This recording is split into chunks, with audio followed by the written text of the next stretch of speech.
We're going to feature a testimony by a man of God named Mickey Robinson. You're going to be absolutely amazed when you hear this story, because he was in a plane crash that literally destroyed him. In fact, it killed him.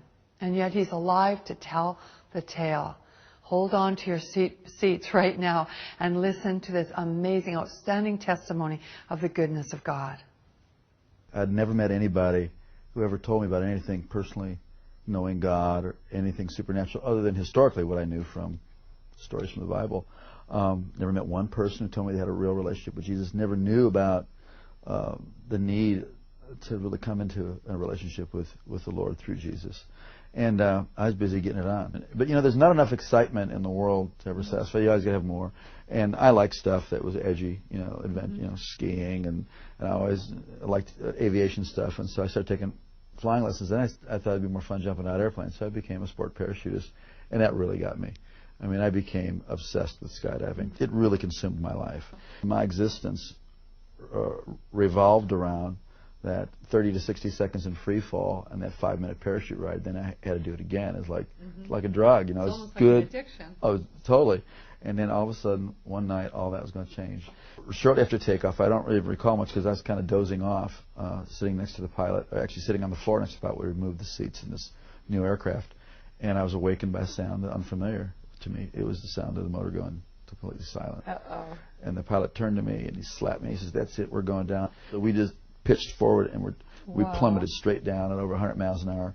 And what was seen out of the cockpit, and this was told to me, I don't recall this, but we were going straight to the ground and we're headed right towards a gigantic oak tree. We did hit that tree going, like I said, over 100 miles an hour, and my face stopped my body going 100 miles an hour. So then the airplane cartwheeled on its wings and slammed into the ground. If you see pictures of the aircraft, it doesn't look like anybody could survive this. So there was obviously injury and confusion, and the two students got pushed out the doorway and by one of my friends who was a very experienced jumper. And the fourth man out saw me moving, and the pilot assumed we were leaving too. And just as he was going out, the plane went up in flames. And as he was running away, he heard screaming and realized I was trapped inside along with the pilot. And this brave man who was my friend and went back in the plane and saw me trying to escape where the wing had been torn loose from the airplane. But I was stuck, and by something on my equipment or my clothing was caught, and I was soaked with fuel, and it was on fire from head to toe. Wow. And just like you've seen in movies, a person whose whole body was engulfed in flames. And this is where God did the first miracle. This man grabbed a hold of my parachute harness and with his bare hands tore that loose. It's 2,000 pounds tensile strength in each one of those straps. Wow. Pulled so hard he pulled his thumbs out of his sockets. Dragged me away from the plane and slapped the fire out. It kept reigniting, and then he tried to go back for the pilot, and he couldn't. He was burned alive. Well, they rushed me off to the hospital. Obviously, it was horrible, and they rushed me off to the hospital and saw that I sustained very serious injuries. I had a brain injury. I had burns over a large portion of my body. I had to find out my eye was blind. My right eye was blind, and tremendous cuts, and the shock of that crash. I told my family I was going to die. I told my sister to come that day because I was not going to be there in the afternoon. I had an experience I had never heard about. Never heard anything like this. As I was laying there in that condition, just racked with pain and discomfort in every way possible, suddenly my inner man, the real me, my spirit, sat up out of my body, and I could feel my legs go through the springs of the bed. Wow. And my spirit came out of my body as if you would take a glove off your hand. And instantly, I was in the spiritual world. Instantaneously, I knew this was the real world. And this man that I was seeing was the real me. Now, when that happened, were you aware of any pain still? Or no, were I was totally completely separated from the pain and the carcass. Completely, no. And I didn't even remember turning around and looking. I mean, I was transferred immediately into a spiritual dimension. And everything about the spirit world is more real than this world. The colors are brighter. The edges of everything are sharper. The emotions are just enhanced. They are clear. And instantaneously, the thing that really struck me the most was there was a complete absence of the awareness of time. Everything in this world is relative to time. You got up this morning, you'll go to bed at night. Something is old, something is new, it will get old. Something is born, it will die. Everything in this plane, in the physical plane, in the natural plane, is relative to time.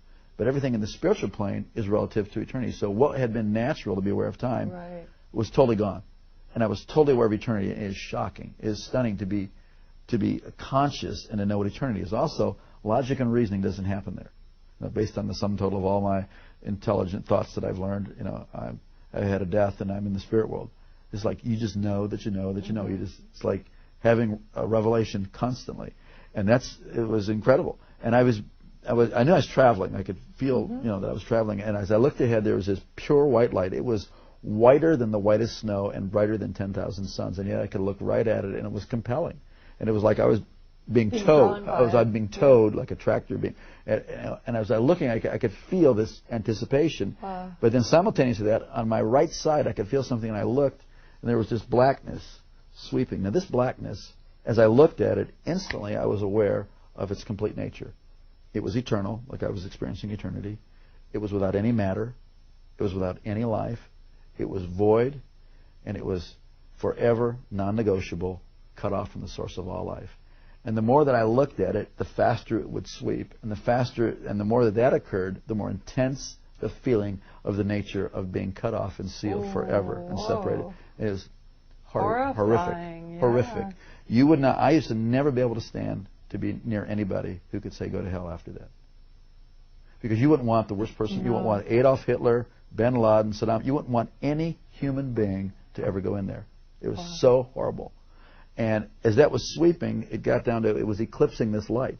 So there was just it was like you're in a room and you close the door, a dark room, and there's a little space between the door and the door jamb. It wasn't a doorway. This was a real place that I was seeing and that I was feeling. And as it was closing, it was eclipsing. And now I'm standing on the very edge, the precipice of eternal separation.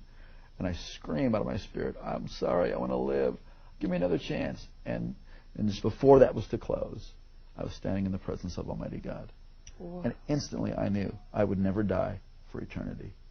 And that's mercy.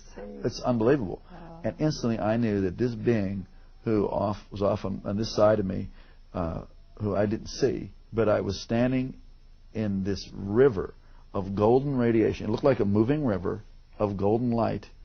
And this river went that way, it went that way, it was underneath me, it was going right through me. And this river was alive. I don't know how to describe it, except that it's called the river of life. This river was alive, and it's going right through me, and I'm more alive than anybody can imagine. I mean, this is the height of the experience of life.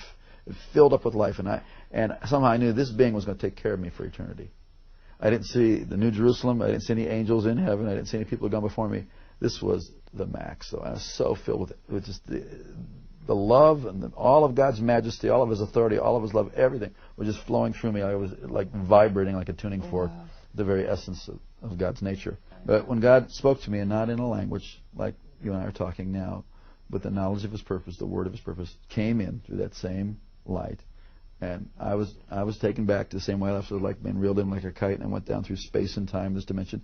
As my spirit settled into my body, and I could start to hear out of these ears and see out of this eye, I came to in the room, materialized, kind of like they beam up on Star Trek, right. And I heard myself speaking in this beautiful language that I had never heard anybody talk about before. Heavenly language. It was a beautiful language, and when my brain turned on, I thought, what in the heck is this other language? And I was no longer, the person who was dying and dead was no longer, and I was born again and filled with the Holy Ghost. I never heard about that. For years I wondered, what was that blackness, and why did it sweep down to where it was just a sliver, like about a half-inch of white light? And years later, God revealed it to me.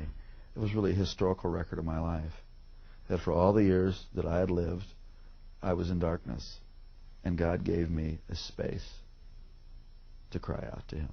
And in that space, it changed my future, my destiny, my whole purpose.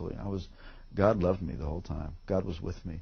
But, please don't wait until you're that desperate. We're desperate right now, and He's with you, and you have a chance today to cry out to God. It's not complicated. It's not religious. I mean, certainly my prayer wasn't all that complicated, and it wasn't about religion. It was about I needed life, and there is no one of us before God that doesn't need the whole life that He has to offer. It's usually fear that keeps us from doing that. Or like we're afraid, well, I'm not good enough. That's the whole deal. We need God.